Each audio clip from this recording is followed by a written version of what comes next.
A graça e a paz do Senhor Jesus estejam com todos vocês.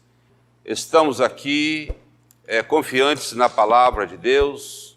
E ela diz: eis que faço novas todas as coisas.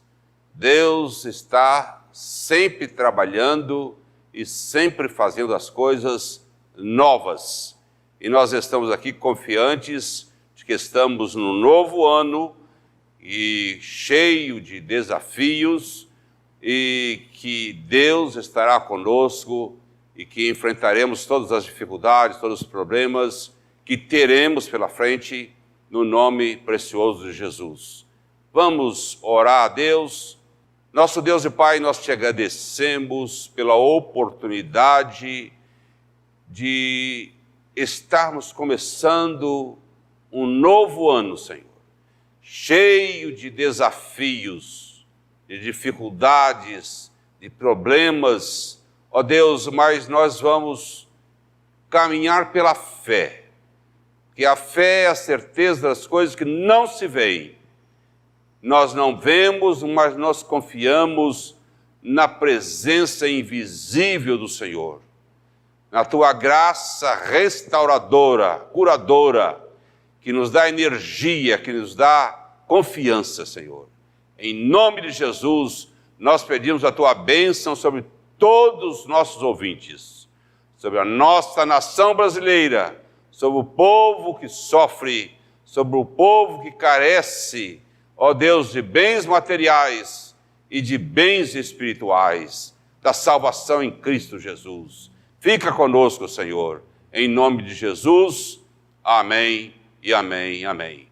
Meus irmãos e minhas irmãs, eu começo lendo a palavra de Deus no livro do profeta Isaías, capítulo 21, versículos 11 e 12. Sentença contra Dumá. Gritam-me de Seir, guarda, a que horas estamos da noite? Guarda, a que horas estamos? Respondeu o guarda: vem amanhã e também à noite. Se quereis perguntar, perguntai. Voltai, vinde. Quanto falta para terminar a noite? Quanto falta para terminar a noite que começou no ano anterior? Amanhã vai chegar, mas a noite voltará também. O guarda percebe incertezas, percebe trevas, percebe aflição, medo. E esta palavra Seir, essa cidade Seir, significa cidade do silêncio, ou cidade dos mortos. Guarda, há um sentinela na torre,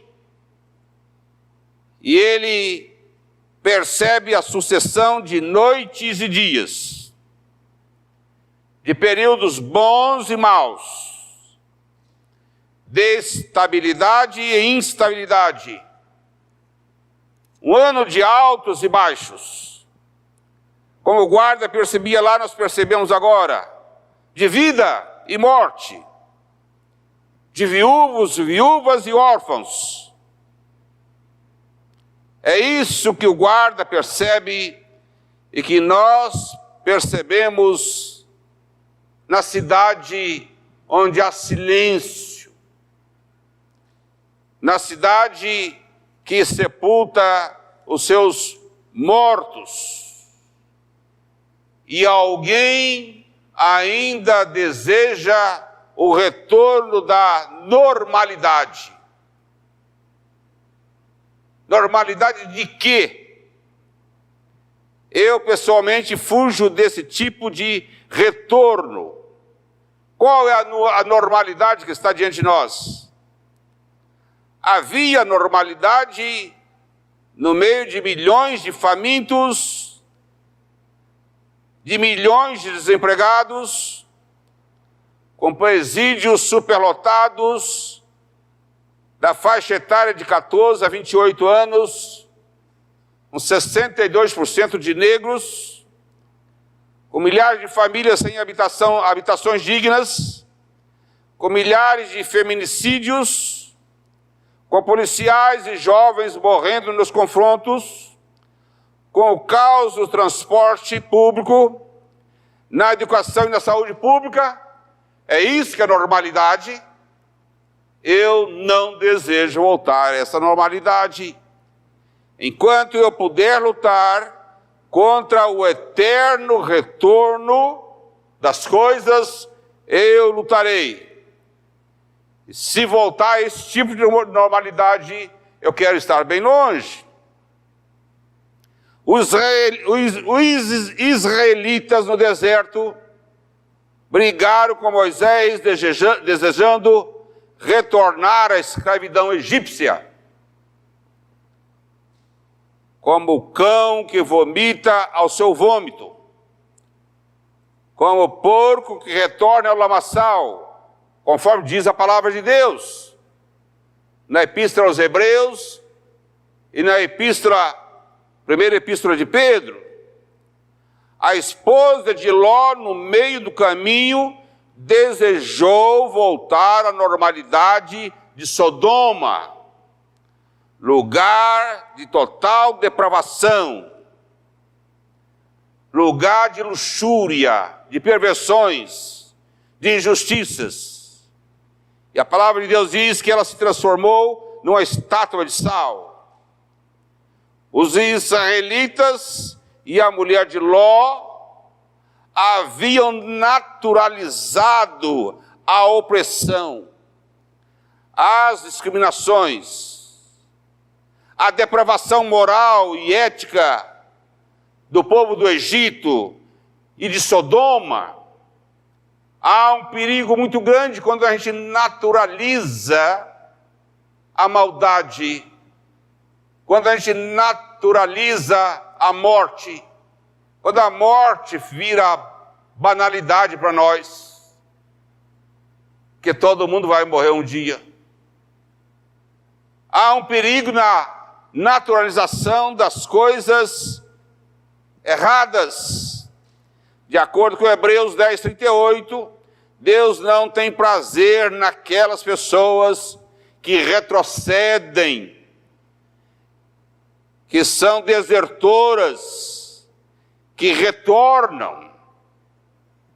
Em Hebreus 10:39 diz que nós, porém, não somos dos que retrocedem. Pelo contrário, precisamos livrar as nossas mentes de inúmeros cárceres do Egito e de Sodoma e correr a carreira que nos foi proposta, olhando firmemente para Jesus Cristo, autor e consumador da fé. Aleluia! Nós estamos virando as páginas de um tempo que se foi. Não podemos revivê-lo. Não podemos ressentir, tornar a sentir as perdas que se foram. Nosso futuro é um futuro desconhecido, certamente nos amedronta. Mas, irmãos e irmãs, não há como retornar ao tempo que supostamente as coisas estavam controladas. Esse tempo acabou, nunca mais voltará. E o jeito que temos é prosseguir, enfrentando as adversidades da saúde, na educação, com o desemprego, com as inúmeras restrições sanitárias, devemos prosseguir. Prosseguimos para um novo tempo, valorizando mais a saúde, a vida e a alegria, porque no contraste com o oposto desses bens, nasceu uma nova consciência em cada um de nós. Nunca valorizamos tanto o inspirar e o expirar.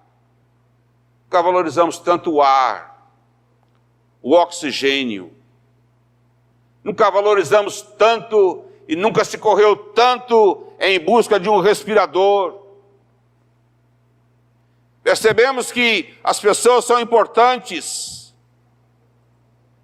Todas elas são importantes. Ricas e pobres.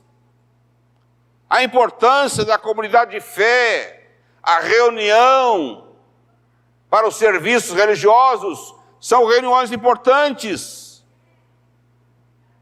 E agora certamente haverá tempo para reunião de oração, haverá tempo para os cultos semanais. Agora certamente nada vai desviar nossa atenção do dia da Santa Ceia. Quanto tempo tem o tempo? A noção de tempo mudou completamente. Estamos confusos com as nossas agendas, os nossos relógios, os nossos projetos. As nossas gavetas são cheias de relógios. Relógios para quê? Não há certeza de nada. Novas regras surgiram. Regras novas sem opção de escolhas. Perdemos a liberdade de trocar de ambientes. Fomos fixados em casa, no home office. Ficamos muito mais companheiros do computador, do nosso celular. Não podemos trocar de ambientes. O tempo torceu as nossas vidas no capitalismo. Esse sistema planejou para que os cérebros funcionem de modo acelerado. E não nos ensinou a desacelerar. Aprendemos que ser inacessível é sinônimo de ser importante, que possuir uma agenda lotada nos dá status. Aprendemos a olhar para o relógio o tempo todo e não aprendemos a olhar para dentro de nós. Aprendemos a olhar para fora, para buscar o sucesso, as realizações, o prazer, mas esquecemos, ou melhor, não aprendemos a olhar para a nossa interioridade. Por isso, adoecimento, depressão, suicídio, drogas, alcoolismo, milhares de mulheres e crianças violentadas. Há uma explosão interior que não sabemos lidar com essas coisas que estão dentro de nós. Então, irmãos e irmãs, temos que aprender que a vida não dá pulos. A vida tem estações, degraus, ritos de passagem, protocolos. E o que se joga debaixo do tapete, o vendaval das crises espalha para todos os cantos. A crise sanitária mundial nos virou pelo avesso, exibindo o bom e o ruim, ao mesmo tempo que cada pessoa carrega. Graças a Deus, estamos sobrevivendo para começar um outro tempo, reinventando a vida com simplicidade, com gratidão e serviço ao próximo, desapegando, desacelerando, porque devagar a gente chega lá também, deixando para trás a fazeção, a falação, a falta de eixo, a insana maratona de um mundo tenebroso, o exagerado consumismo, a obsessão pelo prazer e as indiferenças com os diferentes, deixando para trás isso. Esses comportamentos revelaram os nossos enganos e as nossas precariedades, indicando a necessidade de novos rumos. Por outro lado, amados e amadas, o furacão do coronavírus expôs a nossa autossuficiência e prepotência, dando-nos oportunidade de abertura para o divino, sufocado em nosso interior. Deus estava sufocado em nosso interior, sem voz e sem oportunidade. A voz do Espírito tornou-se secundária, apenas um acessório para momentos especiais. E ao esvaziarmos das coisas passageiras, começamos a sentir falta do sobrenatural, a necessidade de ouvir a voz do Espírito em nosso interior. Irmãos e irmãs, deixar para o passado a busca de status nas redes sociais digitais, as dietas sofisticadas, as desnecessárias cirurgias plásticas, as grifes dos famosos, os eletrônicos de última geração, recusar alguns lugares invejáveis, abandonando o mito da blindagem e da felicidade completa, deixando para trás a excessiva tristeza e patológica, e a felicidade também excessiva e patológica.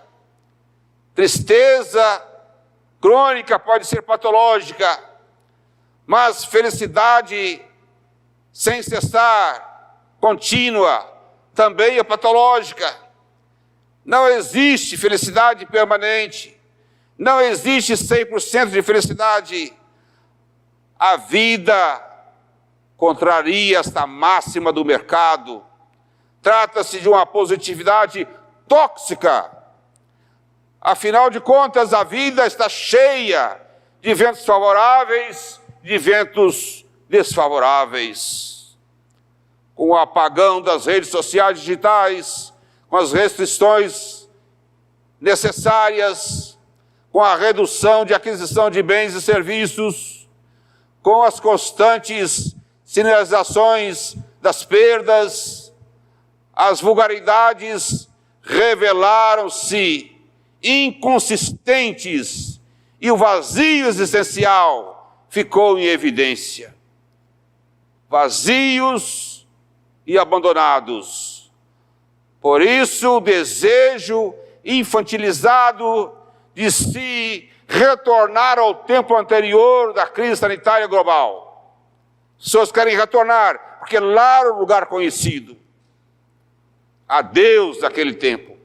Chegou um novo tempo, com as sequelas do tempo passado, com novos desafios, com vacinas no final do túnel, mas o túnel ainda é comprido. O túnel ainda é comprido. O tempo anterior à pandemia está num processo de desconstrução, até porque, segundo Eclesiastes 3, tudo tem o seu tempo determinado. E o texto emprega os verbos matar, derrubar, chorar, espalhar, perder e guerrear. Todos os continentes foram visitados por esse turista avassalador, o coronavírus. Todos e todas iguais, são iguais para o vírus. Todos são iguais para o vírus. Meus irmãos e minhas irmãs, no chamado de Jeremias, inclui-se a missão de desconstrução das nações com os verbos arrancar, derrubar, destruir e arruinar. Jeremias 1:10. O mundo todo está sendo sacudido por um elemento invisível, e os poderosos da terra estão aprendendo que o comércio internacional e a preservação do meio ambiente não se resolve com tanques e mísseis. Não.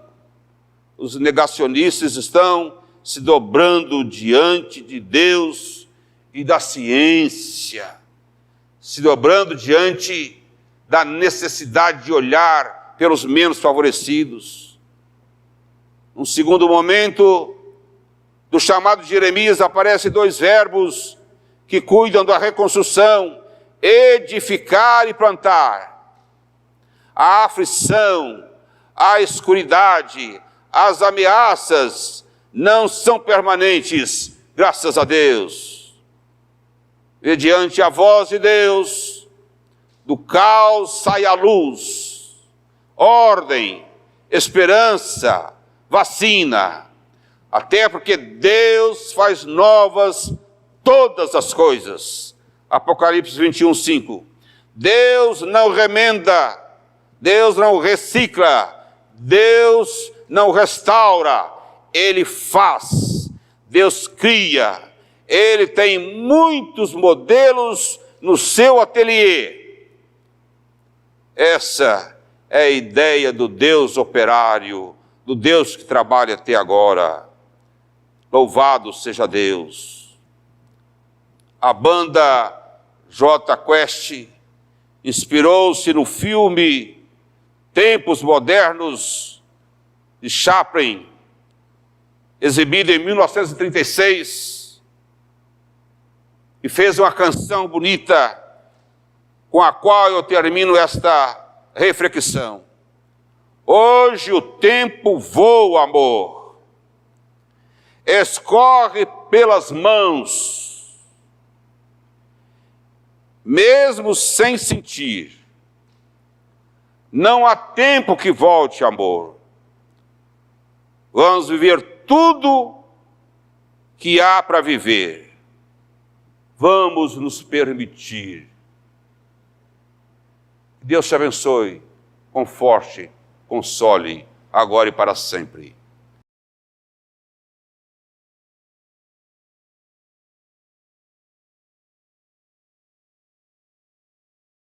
Vamos orar.